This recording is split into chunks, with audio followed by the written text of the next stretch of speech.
What was this film called? Devil at All Capone. Times? Yeah. What? What? Oh my god. Uh-oh.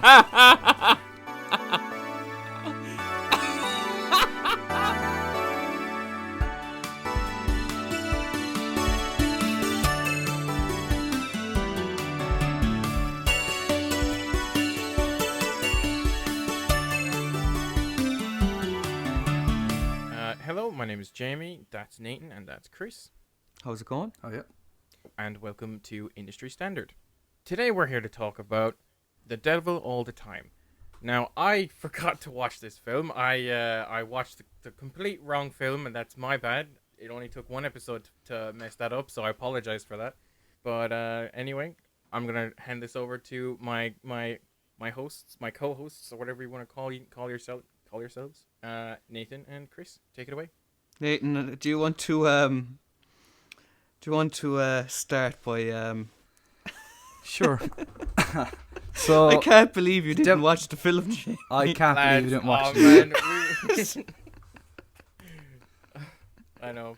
It's very on brand, Jamie, is what I'll say. I have no excuse. I am so sorry. It's okay. We'll get through the episode regardless. All I have to say is Yeah, it'll you never can- happen again. That's a solemn I promise. very much doubt that. That's a solemn promise right there. So, like Jamie said, we watched The Devil at All Times this week, which is... Chris, how would you describe this film in terms of the plot? I think it can be a heavy watch for some people. It's got some disturbing parts in it. It's a bit dark, but all in all, I thought it was a decent movie. Good acting really played a big part in it. Okay. So, well, first of all, this film is is it a fair description to say it's about generational connection with religion? Yeah, I think that's how I describe the film. I think a fate, general fate is definitely a strong theme in the film, and of course religion being a big part of that. I also think it has one of the themes would be past meets future of how history has a habit of repeating itself.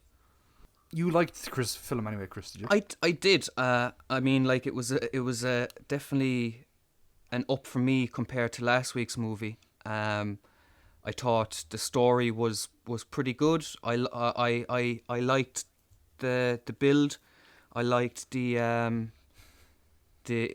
interlocking character stories and stuff, kind of entwining with each other. Yeah, I thought it was a good movie. I like dark movies, or kind of what I suppose you could say disturbing movies, as long as it's written well, or somewhat tasteful, and it's not just needless violence for no reason. I thought it was a good story. You didn't anyway. Well, it's not that I didn't. There was definitely parts of the film that I liked. We'll get more into it in a bit, but I did enjoy a lot of the visuals and how that was used for the story. Also, really liked the cinematography, and I liked the sound design. But the story, for me, I thought it was just very bloated. It didn't need to be as long as it needed to be. And we'll get into it a bit more in a few minutes, but that's kind of my feelings. I know you said you liked the acting. I like Tom Holland's acting. I like Bill's acting. I thought his name Pattinson, your man from Twilight. Thought he was very over the top. I didn't. He was fine for the most part, but there was parts there where I was like, I didn't think he was great. He saved the film for me. Really? Yeah, I thought. Let's just be clear. The acting is in the film was good, but the accents are fucking wild. Yeah, maybe that's what incredible. I think that's what I mean the most. Actually, sorry, it's not so much the over the top acting; it's the emphasis on the accents at times is ludicrous, to say the least, at points. Yeah, Bill Skarsgård, the father. He plays the father. Mm-hmm. I don't know what accent he was even trying to do. I don't know what it was. Yeah. Robert Pattinson, I kind of get, okay, he's supposed to be like a southern preacher and very over the top, very flamboyant. I kind of got that, but with Bill Skarsgård, I do not know what he was going for. I got a quick question for Chris. Did you laugh at all during this film? This is why I probably need to watch it. I think there was one moment in the film where I got a bit of a chuckle, but to be honest, I can't remember what it is, so maybe it wasn't all that memorable or funny. But I'm pretty sure there was one point where I had a bit of a chuckle, but I can't. It's not coming to me now. I can't think of what it was. Chris, I laughed more at this film than I have done at any comedy in a very long time. Do explain. It was so funny. Do explain. Okay, so we'll get into the story and stuff now. So, do you know when Dudley Dursley? I don't know the actual actor's name. I don't know the character's name. It was the original preacher. Oh, that killed the mother of his baby. Yeah. And yeah. Oh, yeah. That was a scene that I laughed at very hard, where he kills his wife and then tries to resurrect her. Really? Why? What? There's something wrong with your mental psyche if that's something that you're willing to laugh at, like. It was so funny, Duckers. And the other scene that I laughed really hard at involved him as well, and it was his last scene. Do you know where he goes off with the couple? He wouldn't sleep with your one. Yes, and he's just so over the top, and it's such a ridiculous situation. I thought it was a clever way of stop. like. No. Like when he kills his wife, you obviously get the feeling like, right, this fella's a bad man. You get that vibe in the church. You feel like these people are probably con men or crooks, but clearly he just kind of loses his mind. And I think the fact that he didn't think it was right to sleep with your man's wife backs that up to say it's not that he's a bad person. He was just fate crazy. Whatever, he had lost his mind there. Yeah, so we'll get into this a bit more in a few minutes about the criticism, kind of more of the criticisms I have of the film. But I did think that story with that preacher was actually pretty interesting, where he had kind of become delusional with his faith and thought he was like a prophet of God who could resurrect people. But the over the topness of him trying to resurrect his wife and then going off with that couple and saying that he will not sleep with the wife, it's just, Chris, I couldn't stop laughing. Really? It was so fucking funny. But it's not that it sounds like from your description that it doesn't sound like the movie was funny. It sounds like the accent specifically just made you laugh. I think Nathan got a good chuckle of the acting of the wasn't even the acting for those two scenes. The situation. The situation was just so ridiculous, and the acting, especially from the guy who played the preacher in Dudley Dursley, I don't know his actual name, even in the film. It was so funny. I just couldn't. And the film is not supposed to be funny. There is not one scene of comedy in the film, from what I remember. Yeah, in terms of the acting, I liked the majority of it. There wasn't an actor that I could really single out and say I didn't enjoy. Maybe Bill Skarsgård. I was just going to say, I thought Bill played his part well. Now, again, the accent, that can, some people it wouldn't bother, and then some people pick up and go, no, that's after pulling me out. But I thought he played the father role well. The tough father, just back from the army, and not wanting to lose his wife that he's only known for a short amount of time. Like, I thought he did well. You could feel the frustration and anger when he's praying with the son, and he's almost taking it out on the son and stuff, and you're just sitting there going, fucking, you know, I thought Bill was good, but again, the accent was not. I think the people who casted were like, yeah, we want Bill, he's such a great actor, and so what if he can't pull off the accent? Let's stick him in anyway. But even most of the accents in the film aren't very good. But I don't know. His was just so bad that I couldn't get over, and I don't think his performance was over the top enough to like save it. I don't even necessarily think what he was doing was bad. The voice, the affectation he's putting on his voice, I think, just didn't work for me and pulled me out. Tom Holland, I was quite surprised that I liked him in this film, to be honest with you. He's a good actor. He's coming into his own, like. Yeah, this film has kind of sold me that I would watch him in another dramatic role, because he's Spider-Man. He's a good Spider-Man, but just didn't really see him doing much in terms of acting outside of that. Something like this MCU. Yeah, just another so Brit that good. can put on an American accent really well. Yeah, I also thought Sebastian. This film has a lot of people in it. Is that the sheriff? Yeah. Oh, I never copped that. Again, just in terms of acting, I thought he did a good job. I don't think his story was anyway necessary to the rest of the film, but I thought he did a good job. Yeah, I mean, like he definitely played his part. I thought he was good. I suppose they just needed that kind of tie between. I know again it's from the book, like, but it ties in that he was there for the night that Tom found his father, and so there's that connection. And then of course, Tom goes on to kill his sister, which, by the way, up into the last half hour, what I predicted was, because she was already getting a change of heart coming into the movie, I thought the way the movie was going to end was that she would refuse to do anything with Tom. I thought that she would make the connection that Tom's mother is the woman that she worked with in the. Oh, I didn't. Yeah, okay. I actually didn't even think about that. So yeah, I thought there was going to be some sort of like connection there. Connection there. I didn't even think about that. Yeah. So, but yeah, it didn't go that way. So, but what I was getting at, it was just it even though what's Bucky's real name? Sebastian Stan.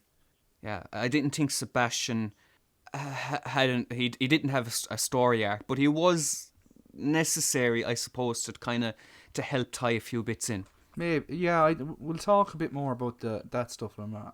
But just in terms of actors, like I said, I thought Robert Pattinson, even though what he was doing was kind of very flamboyant and the accent was ridiculous, I thought I enjoyed his performance. He was very good, like you hated the snivelling person.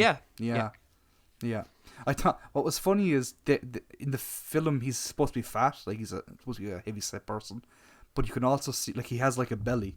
Yeah. But you can also tell that you can see it. You can see it when he's sitting down getting. Yeah, but you can tell that that's prosthetic because his arms are like getting bulky because he's clearly getting ready for Batman while he was making this film. He was obviously trying to bulk up. Yeah.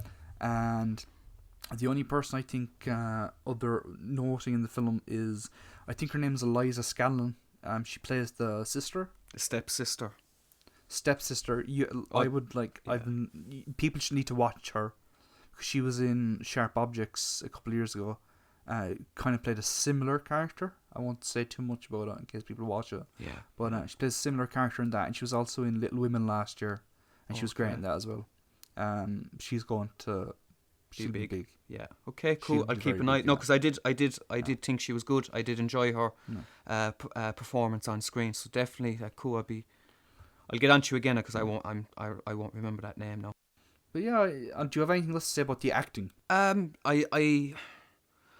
probably wouldn't be as critical as some people, but I couldn't really flaw the acting. For me, the only difference for me would be that I thought Pattinson was a bit over the top at times, and maybe he had to be. Again, I really think I need to watch it a second time and try and break things down a bit. But at no point did I think any of the acting was bland or bad. I think everyone did well. Maybe the kid, and again that's probably being harsh on a kid actor. I think the kid was fine. Yeah, I thought he was okay. He was okay. Yeah. There was the weird scene there where Bill is making the kid pray out loud to God to save his mother, and I just didn't feel it from the kid. I didn't really get any emotion off him. Yeah, that's why he got slapped in the back of the head. Okay, let's move on to the story. So you've said you've liked it and you kind of liked the interconnectedness. Yeah, I did. I kind of enjoyed that. At no point was for me, I wasn't bored. At no point I was like, fucking come on, we get to the end. I was quite enjoying the pace of going through the 3 different arcs of stories, and then kind of seeing them all kind of have some sort of kind of connect or come together. I had no problem with the story. I thought it was good. I reckon I'd really enjoy the book. That's okay. That was my biggest come away from the film. Is I said I will actually probably like this book. For me, the interconnectedness and the length of the film didn't work. It's not to say I didn't like the film, because there was a few things I did like in it, but especially the opening. It was so long. It was 35 minutes to get from the opening scene to Tom Holland. Not that I was waiting to see Tom Holland, but it took so long to get like to the bones of the story. The first thing that tipped me off that I wasn't going to 100% love this film was it started with narration. And the narration continues throughout the whole film and doesn't offer anything. It's just there. I didn't have a problem. Again, it kind of reminded me of maybe it was a bit out of place, but it just reminded me of stuff like The Big Lebowski, all that kind of, the Coen brothers. I don't think it fit in this film though, because a lot of the time when it was being used, especially towards the end, it was used to describe the emotion of the characters rather than just letting the actors act. Like it was afraid to let the actors act, is what I felt. I won't comment on the narration because I didn't really pay attention to it like that.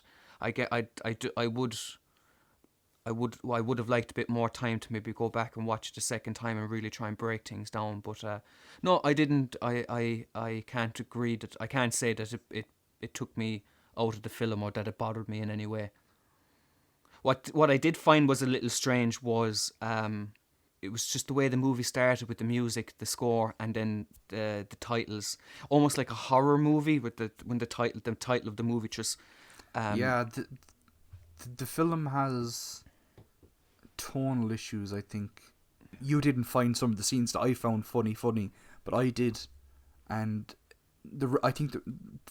thinking more about it, the reason that I found them so funny was that they were tonally out of place with the rest of the film and so over the top. So that kind of lends credence to your idea of the title and the horror.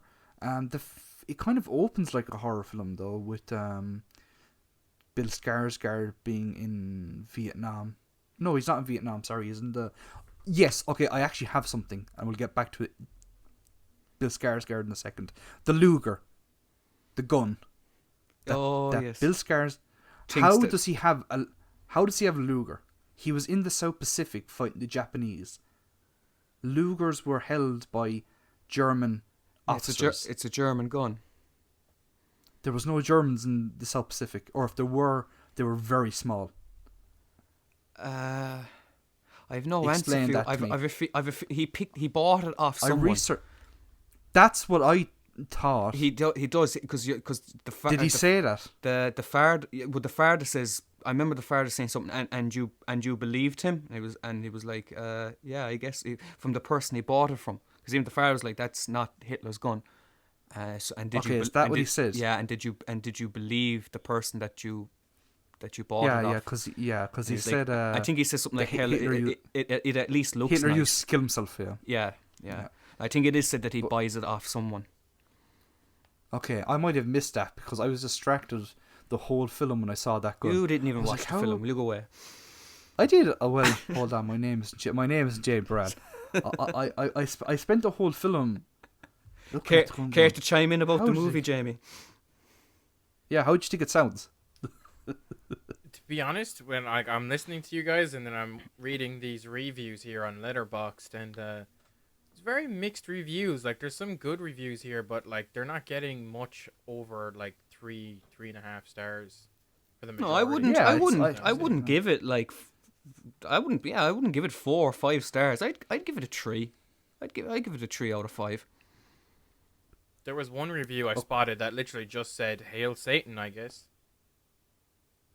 Okay. Yeah, because the name of the film, Jamie. Like, what? Because the name of the film. Yeah, I get it. It's just, is there a lot of like devil imagery in it? There's no devil imagery, but No. it's for a movie that plays on God and fate. It's very violent and disturbing at times.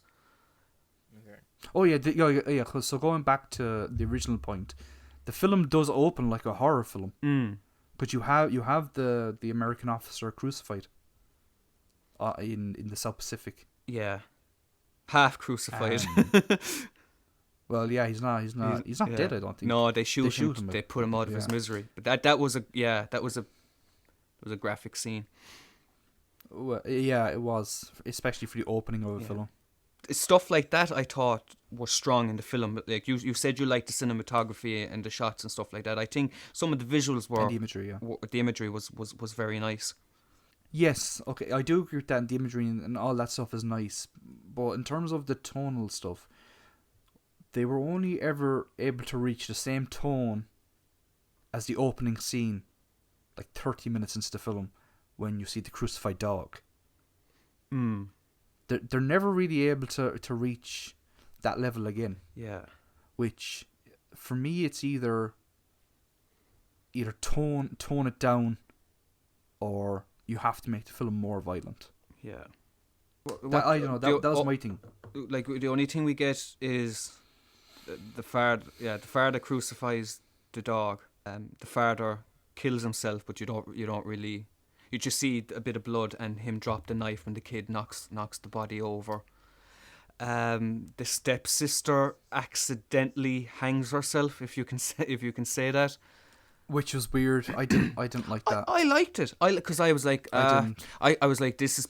I kind of liked that it was a little different in the fact that she actually realised that what she's doing is wrong. That her family will stick by her, and then I thought it was. I know some people go, that is goofy, that is stupid, it wasn't needed. Maybe she should have just killed herself. But I kind of liked that it was a little different. No, I think the filmmakers were like, it might be the same in the book, I don't know. And if it is the same in the book, I criticise the book the same. It felt like the filmmakers were afraid that the audience would lose sympathy if she killed herself, so they made it be an accident. I just didn't like that. Yeah, that's a good point too. That was the one thing in terms of the action. I'd have to think about. Would I have lost sympathy? Because she. I wouldn't have lost sympathy. Because you got to think, like, this is what, the 1950s, 60s, 60s, and to be pregnant with in that kind of position, can and you know, he keeps bringing up the part that there are poor families. Everything the Reverend said was kind of like the view in that situation at that time. If you were pregnant and with a bastard child or whatever like that, that your family would basically be ashamed and that you would be shunned in society and stuff like that. So I don't think I would have lost sympathy if she had gone, and I would have understood, I think, the pressure of that, especially with the fact, like, I agree with you. Because do you know what's another common theme in the movie is mental health, because everyone seems to kind of like be suffering with mental health because of losing someone. It really ties in of loss, dealing with loss. Everyone lost someone. Someone lost a mother, someone lost a father, someone lost a sister, someone lost a husband, you know. I think I would have liked to have seen Tom Holland's character deal with that a bit more. Yeah, I agree with you. But he takes the attributes of his father, because and this is when we were saying about how, like, history has a habit of repeating itself, whereas the father, and I know they wanted that to tie in because the son was there at the time. The father beats up the two lads because of what they said about the mother, and then Tom Holland goes on and beats the three lads from school because of them picking on his sister. So, but no, they could definitely do with. Although there is a scene where the sister admits that no matter what happened, that she would forgive her father for whatever happened to her parents. Yeah. And Tom couldn't come to terms with what his father did to his dog. And I suppose to himself by deciding to leave Tom on his own and stuff like that. Yeah, I just wish we got more of that. Yeah, I just wish we had more time to deal with it. Like, so you want more time in the movie? I wanted more time with Tom Holland's character if he's supposed to be our main character. Yeah. Rather than us cutting to Sebastian Stan doing his sheriff work or to the serial killers. I didn't need them. I could have just done with Tom Holland and that character. It sounds like there was multiple starring roles in this one. Like there was was just the one main character. Well, it's hard. I wouldn't even. Tom Holland doesn't even necessarily become the star of the film until like an hour in. Yeah. Because even when we're first introduced to him, we're still cutting back and forth between other characters. So, Which was my problem with that was my biggest problem with the film, was that it felt very unfocused and it was hard to have any kind of connection with any of the characters and feel anything from. It was like 50-50 booking. We'll just give everyone a piece of the pie. Yeah. Because if Tom Holland had died in the film, I wouldn't have given a shit. Like, I just wouldn't have cared because I hadn't spent enough time with him. Yeah, it's quite scattered. That was my issue with the film. There was things in it I liked, especially with the story. You know, I did like the themes of religion and generational trauma and all of that stuff. I just wish that they had focused it on one character and just... Jamie, you haven't seen the film, so I'll just explain it to you because it'll be easier. Okay. Throughout the film, every character is dealing with belief. Even the serial killer. Do you remember his name, Chris? No, and I was just going to ask you, what is the actor's name? Because I know him in quite a... He's in a load of stuff. Yeah. He's in a lot of things. I thought he was good. And what I wanted to ask he's great. Nathan, he's a very good actor. I thought he was excellent. What did you think of his wife, the sheriff's sister? What did you think of her in the film and acting wise? I didn't think much because I'm not going to say if she was bad or good because I didn't get enough time to see. Yeah, she wasn't bad, but I thought it could have been better. Do you remember her name? But it might have Not been the better. I actor's know. name, the character's name. The character? No, I can't. I don't remember anyone's name in this film because we don't get enough time with them. But just see, that's what I mean, Chris. You don't get the time with anyone in the film. The person you spend the most amount of time with consistently is Bill Skarsgård, and his story doesn't matter. No, there's definitely a merit to what you're saying. I know there is, Chris. You're so modest. We can all agree that the main theme of the film is fate and belief. Because it is. But even I can't remember his name, but the serial killer, even what he's doing is because he used to work for Sunday school mass or something like that, and even he has a lot of knowledge of fate and the Bible and. Well, that as well, but he also, I don't know if he says it or if the narrator says it, but it's said in the film that he treats these murders like a religion. Like this is his Sunday service. Yeah, it does. It's narrator. Again, I thought that was interesting and would have made for a good film by itself. That idea. A lot of what's in the film would be good as their own film, but when you try to throw everything in together, it doesn't work.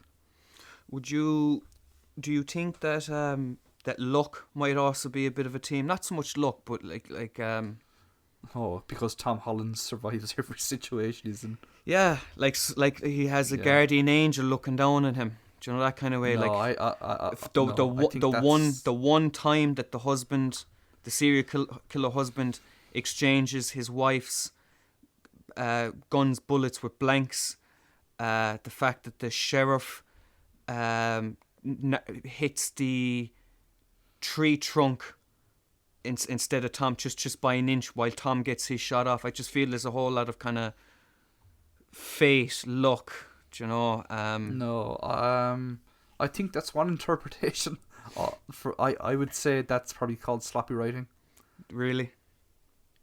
Because you didn't have enough time. There just wasn't enough time in the film because it was spent in other areas.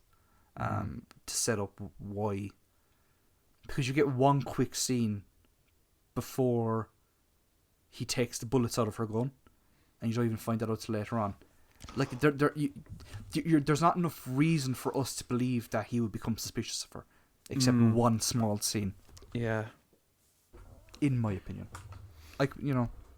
And I found it a little weird at the end with Tom and the sheriff, that Tom goes out of his way to try and throw the sheriff off with like chucking rocks over the other side. Yeah. And then just completely draws the sheriff to him by talking, Shouting. to him. Yeah, I was kind of, what were you trying to accomplish there? That scene didn't really make any sense. Rushed, maybe. Sloppy. Sloppy. That's what it is. That is what it is. There's not much of it, but the fight choreography in the film is pretty good. It was pretty brutal, and I think a lot of it came down to how to decide to shoot it and edit it, because there's not a lot of quick cuts. Did you think that the last person that Tom beats up, he tries to put the paper bag over his head? You didn't get the feeling that kind of went on a bit long, that he couldn't get the bag onto the person's head right, and then just gave up and just pinned it himself? It just kind of felt like he messed up a little bit there. I didn't pick up on it. I kind of like, okay, he seems to be struggling to get the bag onto the person's head here. All that Spider-Man training you do, good, Tom. No, I didn't have an issue with it. I thought it was fine. But yeah, I'd agree that the fight and choreography was impactful. It wasn't over the top or anything. It was just right. But that's I go back to what you say. I did really like how the film was shot. I think there was very little mistakes made with shot selection. Yeah, I can't, off the top of my head, there's nothing sticking out that I didn't like. Especially there was a few things that I really liked. There's a scene towards the start of the film with Bill Skarsgård, and he's in like the bar, and there's the plate at the back for all the girls, and you push in on that slowly, and you see like the deer head. Yes. Above. I really like that shot, and it obviously connects very soon after when he sacrifices his dog. That's his realization of what he's got to do, or what he thinks he should do. I wish there was more of that in the film. The visual metaphors and the visual storytelling, rather. They could have been a little bit more creative in that regard with more stuff like that. Yeah. The shots I liked, which wouldn't be along the same lines as that, were there was one in particular near the end where the sheriff goes to the house to the two lads. He's obviously works for one of them, and we start with that nice in tight shot of the kitchen, and the window is the focus, and you see the sheriff walk by, and then the camera starts to pull out to reveal the kitchen. I thought that was really nicely done. I thought that was a really nice, because you're left with the two lads in frame then, and it's just a really nice shot. In terms of the technical stuff, there wasn't anything that I didn't like about it. I liked all the technical stuff. I thought the sound design, especially for like the town. That's what I wanted. Tom Holland lives in is great. I wanted to ask you about the because again that'd be one of the areas that I would like to go back and make notes. But what made you enjoy the soundscape so much with the film, and possibly the score as well? I'll be honest with you, I don't remember the score. It's one of those films where the score just doesn't really add anything. Not to say that's bad, it's just not remembered. Does at the start, but then you don't. Sure, yeah, it doesn't really add anything else. Yeah. In terms of sound design, I just thought it helped ground the places that they were in. There wasn't anything really over the top, or there wasn't even really any like non-diegetic sounds or anything like that. It's just the sound that was used and how it was mixed and thing was just very it just helped further ground the areas that the characters were in. Yeah. Do you have any opinions on the editing? Nothing stood out to me in a bad sense. But I didn't. Nothing. There was nothing where I was like, that was. Again, I think. I think the right choices were made. Even off the top of my head, that scene in the kitchen, to let that scene sit for a while when it zooms, just to have the two lads in the frame. There was little things like that were Yeah, Definitely, I like the editing. definitely the right decision for the editing. And then when the time was right to cut to the wider, much wider shot of the kitchen to give you the sense of space of him coming in and checking the place out and stuff. Yeah, I've nothing negative to say about the editing anyway. If anything, I thought it was good. It was decent. Yeah, I thought Jamie, it was good as well. could you have a look there and see who the editor of the film was? Yeah, I'll have it over here in a second. Yeah, I feel the same. I like the editing. The issue that I had with the film was the length of it, and I don't necessarily think that was probably the editor's fault. Yeah. Nearly 2.5 hours. Do you know? Yeah, it was too much. Yeah, I'd like to sit down with you again, maybe even to watch the film with you and see can we shorten the start of the film with the farther? Is there a few bits we can drop? You could cut it to 5 minutes. Easily, you could cut it to 5 minutes, and still have. I'd even put a lot of it, especially the imagery of like the crucified dog and stuff. I'd have that more throughout the film. Like a lot of the film, a recurring kind of thing, maybe in Tom Holland's nightmares. Yeah, I get you. You get to see more then about how Tom Holland feels. Yeah, which you don't really see in the film. Yeah, I think that'd be my biggest problem with the film is we don't flesh out Tom's character enough, and we don't go back to. You can't connect with any of the characters. Yeah. That would probably be my biggest flaw towards the film. You getting on, Jamie? Find out who it was, Jamie. It's Sophia Suberkazux. I don't know how to. Sophia, female editor, excellent. Yeah. Yeah, that's another thing I wanted to bring up. This is a Netflix film, right? Yep. And I think we discussed a little bit last week. I don't know if it was mentioned in the actual podcast part, but I don't really. I haven't really watched a Netflix film that I thought was very good or anything like that. This is probably the best Netflix film I've watched, to be honest. And I'm not saying I've watched a lot of Netflix films, but so far this will be one of the best. I'd say they've had a good few. They've had a good few one. There's a couple that come to mind. There's the two Noah Baumbach films. The most recent one being Marriage Story with Adam Driver and Scarlett Johansson. Haven't seen that. Yeah, no, they're both very good. And the other big Netflix film that I could think of was The Irishman. Do you remember at the end of the film, Chris? Tom Holland's walking down the street. He's walking down the road. Mm-hmm. And what do we see? What do we see come up behind him? A VW van. Do we? What was your? Oh yes. Sorry. What was your immediate reaction upon seeing that van? Here we go again. Okay.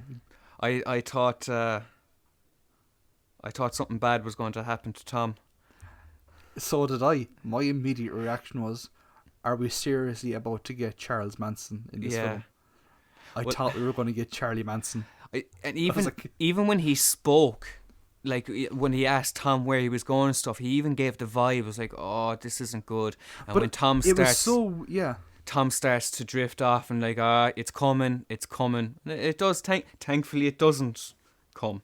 But it's so weird because before they show like the actor's face in the van, they show him from like a side profile. Mm-hmm. You only see his hair and the long beard. And I was like, oh my god, are we going to get Charles Manson? Yeah. This film has gone so long. Yeah, I genuinely thought that's what was going to happen. And I was just interested to see how much was left in the movie, and when I'd be like, there's only 5 minutes, there's only 10 minutes left, or there's only 5 minutes left. I was like, even if they do this, I was like, what a terrible ending to the movie if they do include drag it on. Yeah, well, not drag it on, but I was like, I feared that was the route we were going to take, but it doesn't. He kind of, how does it end? He's kind of getting, he's falling asleep. It ends with him remembering things,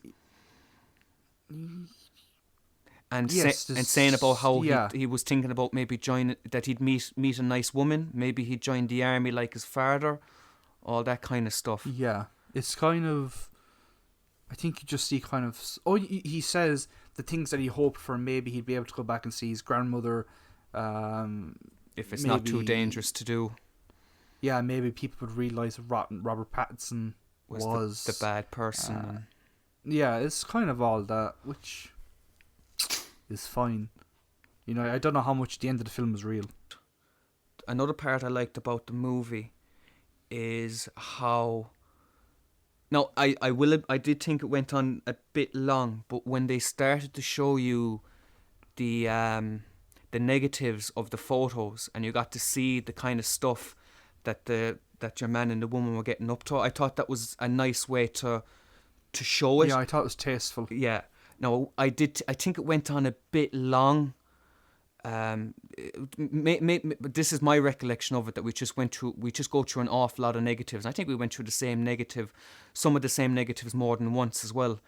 But I did like the idea of showing the negatives from the role rather than seeing or getting, some sort of, I like that kind of imagery. I thought it was a good touch to the film.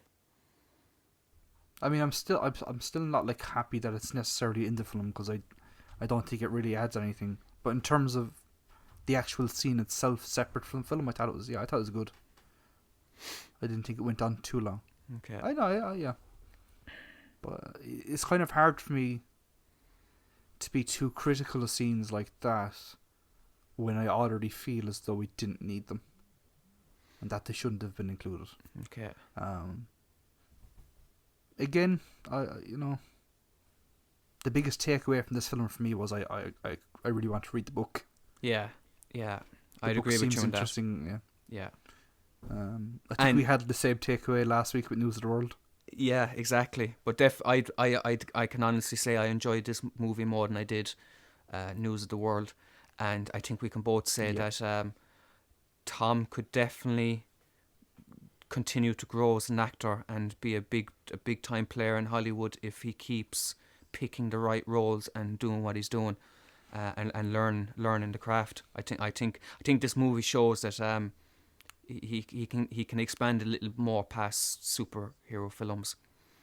Yeah, I like I said, I was kind of surprised by how good he was in the film. I didn't. I kind of expected a pretty mediocre performance, and I wish we'd got more, but what we did see, I thought it was pretty good. Yeah. Isn't his next film the Uncharted movie? Isn't that his next one? Yeah, and I read this from somewhere, and take it with a pinch of salt. I can't say this gospel, but the article said that he wasn't happy with his performance with the Uncharted movie. He said he played it a bit too tough. He said he wished he'd played it a bit more comedic and whimsical.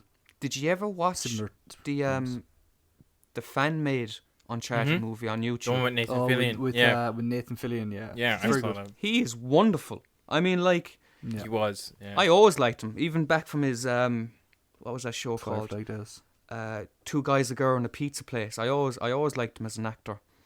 It's an old show I've seen that. Yeah, he was No, your one's husband in it, boyfriend / fiance or whatever it was.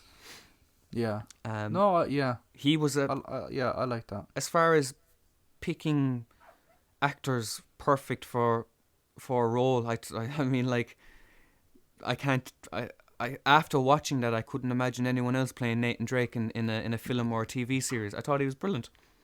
Yeah. I thought it was very good. He's probably a bit old now, but yeah. There's that to take into consideration as well, and they probably want a much. But when I heard it was Tom Holland, I couldn't. I was like, I would never put Tom Holland into the mix. I never saw that. Wouldn't. No, I wouldn't either. I did like him in this film. I just don't think he's a right fit for an Indiana Jones style character. Well, Nathan is the tough yet cheeky. I don't know if you can play that Nathan. Yeah, similar to Indiana Jones, like. Yeah. Baran, would you recommend this film? Going from what you've said, and on the reviews I'm seeing here, I full on regret not watching this film. I really do. It sounds very interesting, and I will definitely be watching it myself. Good. soon. I like to hear that. Good. Yeah. Nathan. Chris? Go on. I'll go. Yeah, I would, because it had been recommended to me by a couple of people, and I can totally understand why.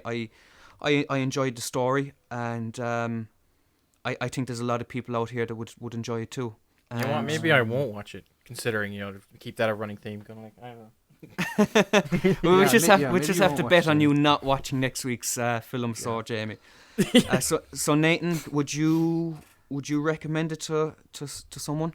I don't think so. I don't know. I don't think I would. I did like parts of it, but I think there's a lot of other films out there that have done what this film is trying to do a lot better. Okay, that's And it for me, it's just it's very meandering. It's very bloated. and I think a lot of Again, people would feel the same way about it. Yeah. Again, lots of things I liked, but it's not something I could recommend someone watch. You And you mentioned that. You mentioned there was films that did what this film does better. What films? Off the top of my head, this film is kind of similar to No Country for Old Men.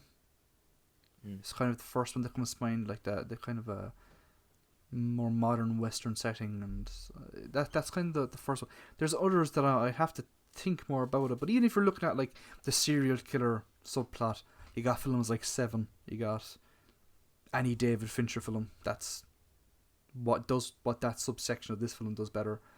Just to go back there for a second, something's after coming into my head.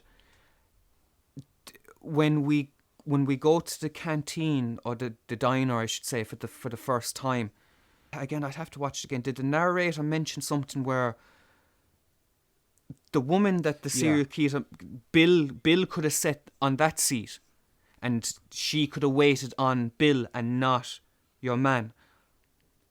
Does that happen? Yeah, they do. Yeah. Instead, Bill there is narration there. sees what goes on to be, you know, I think they His get married. partner in crime. His partner, yeah. Yeah. So again, is that just seems to be the thing with the movie of fate, of how like little like he was he could have met her if your man didn't take the seat, but instead he met her and stuff. I think that's where the movie tries to just constantly tie all the plots and the characters all the time. They're always trying to tie these things in together. I think that's why they tried to make the importance of the serial killer and you know, because they felt it's important, because that the only reason that happened is because your man took Bill's seat and Bill took the other seat. Which, in my opinion, is like a detriment to the film. It doesn't add anything. Yeah, you know? yeah. I don't care about, you know, how did Dirty Harry's parents meet, you know. Like it's not important to the plot of the film. Depends on how you look at it. Well, I mean, you know, watch the butterfly effect. What can I tell you? You know, like that's what it is at the end of the day. If that's what you want to see, watch the butterfly effect. It's kind of as simple as that. You know, another film that's not very good but does this part of what the devil at all times did was, you know, they did it better. What can I say? That's cool. Okay, All right, well, okay, I think we'll leave it there. Yeah, sorry for not watching the film, everybody. I'll make sure to nail that down for next week. But yeah, thank you for listening, and thank you, Nathan. Thank you, Chris, and thank you. We will see you next week. Good luck. Bye now.